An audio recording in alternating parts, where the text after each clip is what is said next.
el día de hoy hemos invitado al doctor Cristian Portilla, especialista en Derecho Laboral y Seguridad Social. Doctor Cristian, muy buenas tardes y bienvenido a su programa Actúe en Derecho.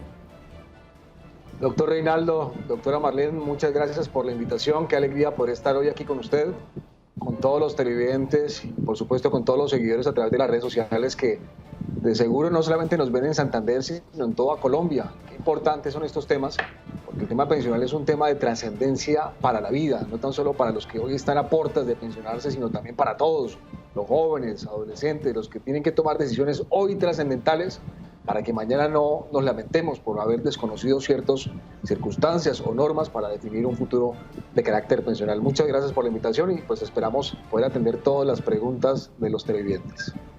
Doctor Cristian, empecemos con este tema, diciéndole a todos nuestros televidentes cómo es ese sistema en este momento de traslados de usuarios. Hay un antecedente histórico, el cual nos ha llevado a esa situación tan compleja que estamos viviendo hoy en día. Por favor, contémosle a nuestros televidentes. Claro, doctor Reinaldo, es importante colocar a todos los televidentes en un concepto bastante importante y fundamental. Hoy en día estamos escuchando acerca de traslados de pensiones, que quieren estar la gente en colpensiones, el usuario se encuentra en el fondo privado, pero por favor devolvámonos un poco a unos 20 o inclusive 25 años atrás, porque desde el 1 de abril del año 1994, que entra en vigencia la Ley 100 de 1993, se genera una dualidad del régimen pensional en Colombia. Se crean dos escenarios. El primer escenario del régimen de prima media, que ya venía antes de la Ley 100, pero aparece otro régimen, otro escenario, que es el régimen de ahorro individual con solidaridad, que es administrado o empieza a ser administrado por los fondos privados de pensiones. Estos fondos privados de pensiones tenían pues un reto bastante grande, era poder acoger a la mayor cantidad de afiliados y se iban para las empresas a trasladar o a invitar a estos trabajadores, estos afiliados o estas personas para que hicieran parte de sus arcas, para que hicieran parte del régimen de ahorro individual con solidaridad.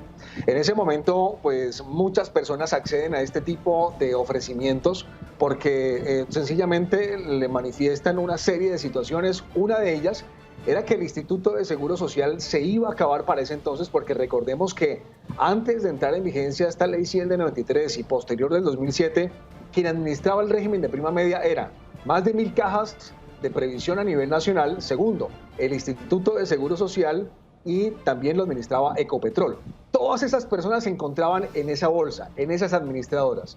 Los fondos privados llegan a muchas empresas y dicen: venga para acá porque es que el Instituto de Seguro Social se va a acabar, se va a eliminar y no va a quedar dinero para su pensión.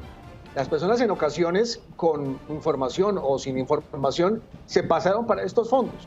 Lo que sucede acá es que hoy en día la gente o las personas ya empiezan a acercarse a la edad de pensión y empiezan a ir a los fondos privados y a decir: bueno, ¿cómo es el asunto de mi pensión? ¿Con cuánto yo me voy a pensionar? ¿Cuál es el valor de mi mesada pensional? Yo me gano 4 o 5 millones de pesos y eso lo he cotizado de una forma proporcional para toda mi vida. ¿Cuál es el valor de mi mesada pensional? Y estas personas, al momento de conocer el resultado, que su mesada pensional está alrededor de un salario mínimo, pues inmediatamente empiezan a hacer recorderis de lo que algún día le dijeron y empiezan a sentir ese sentimiento de engaño, que no le dijeron realmente cómo iba a ser el asunto al momento de pensionarnos. Igual es su aporte, es su ahorro. Se abre esta oportunidad, una oportunidad donde la Honorable Corte Suprema de Justicia Sala Laboral, desde hace unos 2 o 3 años para atrás, ha generado un proceso judicial, una vía judicial, ante la evidencia de que en ese momento que me trasladaron a las personas del fondo público al fondo privado, si no se le entregó una información clara, precisa, oportuna y suficiente acerca de la diferencia entre un régimen y el otro, se declara la ineficacia de ese acto o ese negocio jurídico, no por nulidad, sino por ineficacia, y la persona regresa al estado anterior donde se encontraba como si nunca hubiese estado en el régimen privado, y se pensiona la persona, o el afiliado, o el trabajador, con el régimen de prima media, con las diferencias absolutamente abismales al momento de liquidar la mesada pensional. Doctor Cristian, usted nos decía hace un momento que en el año 93 la asesoría no era la mejor por parte de la empresa que estaba tratando de captar esos usuarios. Hoy en día, por ley, por método de procedimiento, exigen que haya una doble asesoría. Expliquémosle, doctor Cristian, a nuestros televidentes qué es esa doble asesoría, que es un derecho que tienen todos los usuarios que quieren cambiar en este momento de fondo de pensión. Muy importante la apreciación y la pregunta, Reinaldo, porque hoy en día conocemos el tema de la doble asesoría. El deber de la información nace con el decreto 663 del año de 1993. Desde el momento de la creación de los fondos privados de pensiones, nace en conjunto la obligación de brindarle a los afiliados legos, como lo establece la Corte Suprema de Justicia, una información clara, completa y precisa y oportuna acerca de las diferencias, las consecuencias y cada una de las características de cada uno de los regímenes pensionales en Colombia. Desde ese entonces, a partir de ese momento, es que nace la obligación no para el empleador, no para la persona encargada del talento humano de la empresa, no quizás para el compañero de trabajo, porque es que ese día llegaron, como lo decía la doctora Marlene, asesoras de los fondos privados de pensiones con un lapicero, con una colombina, quizás con premios inclusive. Buscando con a las personas ya adultas a puertas claro, de pensionarse.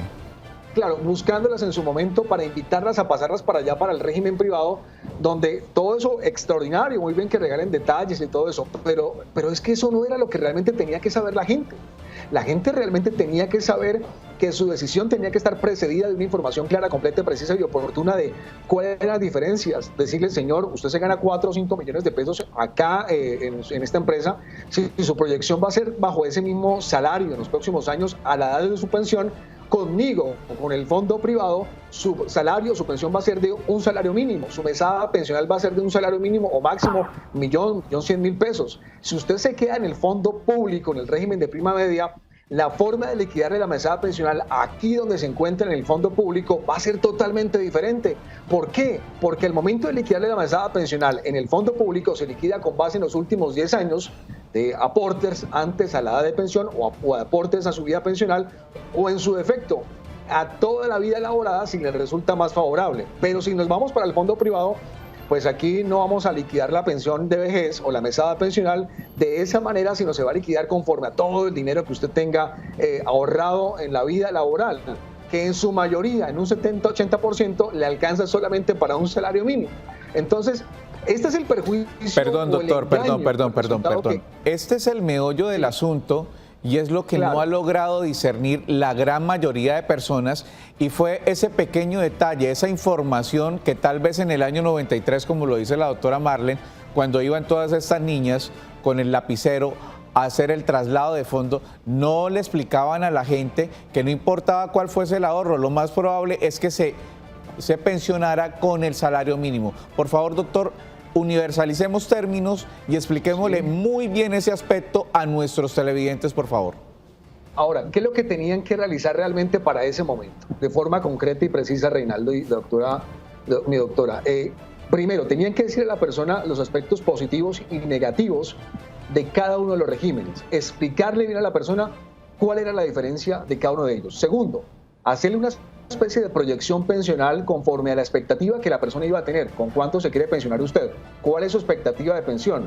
Tercero, conforme a esa expectativa de pensión tenía que decirle entonces el aporte o el valor del aporte de su mesada pensional tendría que ser de este valor, en este régimen y en este régimen. Y cuarto, como son entidades vigiladas por la Superintendencia Financiera, como un banco, son entidades que tenían que proyectarle los valores precisos de ese aporte. Y quinto, tenían que darle el deber de buen consejo. Por ejemplo, un trabajador que se gane 5 millones de pesos, tenían que invitarlo, inclusive hasta intentar desanimarlo, decirle, no, venga, no se me pase para acá, para el fondo privado, porque usted va a salir pensionado con un salario mínimo.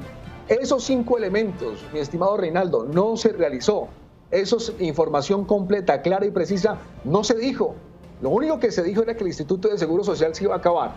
¿Cómo se ve esto en un proceso judicial? Se ve en un proceso nulo o quizás en un vicio en el consentimiento por error, que así empezó la Corte Suprema.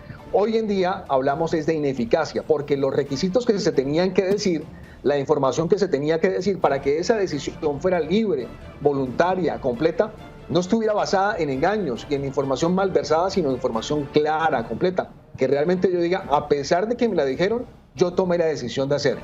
Entonces, hoy estamos en los últimos 10 años de pensión. La norma dice que faltándole 10 años para la edad de pensión, nadie se puede trasladar de regímenes. Esta es una única excepción a esta regla legal o a esta disposición legal, y es que se pueda devolver las cosas a su estado anterior a través de un proceso judicial. Bueno, doctor Cristian, nosotros hemos hablado especialmente con la doctora Marlene, hemos hablado de cuál es la situación actual del traslado de estos fondos de pensiones, pero sabemos que usted es especialista en esta materia, tiene un marco de acción muy importante en el oriente colombiano respecto a estos casos. Contémosle a nuestros televidentes qué deben hacer, cuál es la ruta y qué deben tener en cuenta para poder hacer estos traslados y que no tengan ningún problema. Gracias, Reinaldo. Doctora Marlene, mire, el escenario es de esta manera, de forma muy concreta.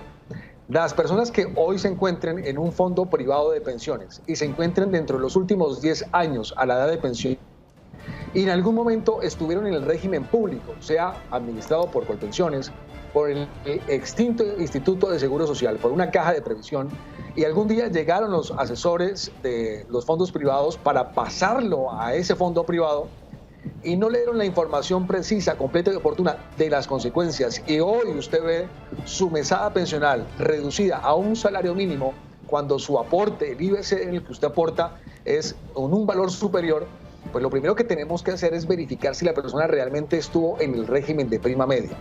Interponer una acción judicial ante un juez ordinario laboral aquí en la ciudad de Bucaramanga o en cualquier parte del territorio colombiano se puede adelantar esta demanda judicial. Esta demanda judicial lo que va a generar es una ineficacia de ese tránsito, de ese cambio que le hicieron sin el lleno de los requisitos. Es la administradora de fondo de pensiones quien tiene el deber de probar que efectivamente le entregó esa información clara, completa y precisa que ha establecido la Honorable Corte Suprema de Justicia Laboral en sus sentencias de unificación durante los últimos tiempos junto con la Corte Constitucional. Ahora, muy bien, este tipo de escenarios no necesita una prueba de testigos, no necesita unas pruebas documentales, simplemente con el asidero del hecho de la omisión, que no le entregaron la información clara, completa y precisa, pues se genera la ineficacia. Pero el segundo aspecto es algo muy importante para generarle un equilibrio a este tipo de procesos. Para cada caso en concreto es que procede este tipo de situaciones. Yo personalmente le sugiero a las personas que si usted se gana un salario mínimo y ha cotizado durante los últimos 10 años sobre un salario mínimo, quédese mejor en el fondo privado de pensiones porque necesita menos semanas y a la misma edad de pensión le va a generar una pensión mínima de garantía de vejez. Pero si su situación es totalmente diferente, que usted dice, yo he cotizado sobre 8 millones de pesos, 9 millones de pesos, 4 millones de pesos, mi IBC ha sido alto, pues hombre, no vamos a tener acá un resultado de un salario mínimo cuando toda mi vida yo he aportado sobre valores altos. Es mi dignidad, es la calidad de mi vida la que se va a ver afectada y es el Estado el responsable porque fue el Estado y el gobierno el que creó este invento de los dos regímenes pensionales, quien tenía el deber de informarme, de decirme muy bien cómo era el asunto, cómo operaba cada uno de ellos. Y por eso se declara la ineficacia de este tipo de tránsitos que fueron ilegalmente realizados, que fueron nulos e ineficaces a la vida jurídica. ¿Qué va a pasar? Esa es una demanda que se coloca, un proceso judicial que se interpone. La sentencia es la declaratoria de ineficacia y la condena es diciéndole al fondo privado de pensiones que traslade todos los aportes a Colpensiones y que proceda a su pensión si tiene derecho para ella, si tiene la edad para ella, como si nunca hubiese estado en el fondo privado de pensiones. Ese es el camino que tenemos que recorrer. Por supuesto, puede contactarse con nosotros con toda la información que tenemos aquí en la parte inferior para entregarle todos los requisitos, los elementos para adelantar, los documentos que hay que adelantar para que se proceda con esta demanda, porque es importante nosotros entender algo, que la pensión o la vejez es parte de la otra vida que nosotros hemos trabajado, hemos luchado con mucho esfuerzo y que vale la pena disfrutarla de la mejor manera. Vale la pena valorar los esfuerzos que hemos realizado durante todo este tiempo, donde muchos han aportado con valores importantes, valores interesantes, que no vale la pena conformarnos con un salario mínimo, sino que hoy los animamos con toda la honestidad para que estas personas puedan acceder a través de este proceso judicial y logremos esta ineficacia y podamos salir pensionados a través del régimen de prima media que hoy administra Colpensiones.